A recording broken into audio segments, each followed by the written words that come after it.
امریکی فوجی دستے رات میں اپنے آپ کو ممتاز کرنے کے لیے مخصوص چشموں اور اپنے یونیفارم پر مخصوص آلات کا استعمال کرتے ہیں اور جو صرف امریکی فوج کے پاس ہی موجود ہیں، لیکن حال ہی میں حکومتی تفتیش کاروں کو اس حساس سامان کی انٹرنیٹ پر موجودگی کا سراغ ملا ہے۔ ہم نے اس آپریشن کے لیے ایک عام شہری کے طور پر اپنے کریڈٹ کارڈ، ای میل اور ٹیلی فون کا استعمال کیا۔ زیادہ خریداری ای بے پر ہوتی ہے۔ Most of the purchases we made were on eBay. ای بے کی فراڈ ٹیم ان تحقیقات میں معاونت کر رہی ہے جس کے نتیجے میں کئی گرفتاریاں عمل میں آئی ہیں۔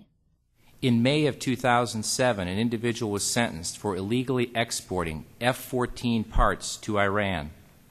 مئی 2007 میں ایک شخص کو غیر قانونی طور پر F-14 کے پرزے ایران برآمد کرنے پر سزا دی گئی۔ اس کے گھر کی تلاشی کے دوران ہم نے ایئر کرافٹ کے مزید 13,000 پرزے اپنے قبضے میں لیے اور ستمبر 2007 میں ایک ایئر فورس سارجنٹ کو بھی ملٹری کا سامان غیر قانونی طور پر برآمد کرنے کا مجرم ٹھہرایا گیا۔ یہ ملٹری کے حساس سامان کی غیر قانونی فروخت کے چند کیسز ہیں۔ حکومتی رپورٹس کے مطابق حساس سامان میں بختر بند ذرہ، حربی جیکٹس، ہیلی کاپٹرز کا سامان اور رات میں استعمال ہونے والے چشمے بآسانی انٹرنیٹ پر موجود ہیں۔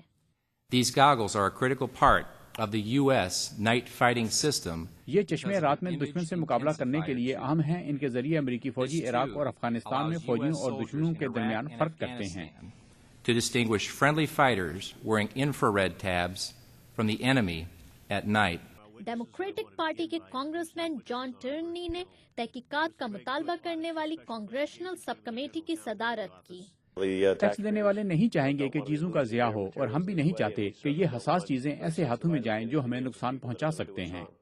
انٹرنیٹ سیلز کمپنیوں کا کہنا ہے کہ وہ اس بات کے پابند ہیں کہ حساس آئٹمز کی انٹرنیٹ پر فروخت کو روکا جائے، تاہم ان میں سے بعض اشیاء کمرشل ہیں۔ ربیہ پیک، وائس آف امریکہ۔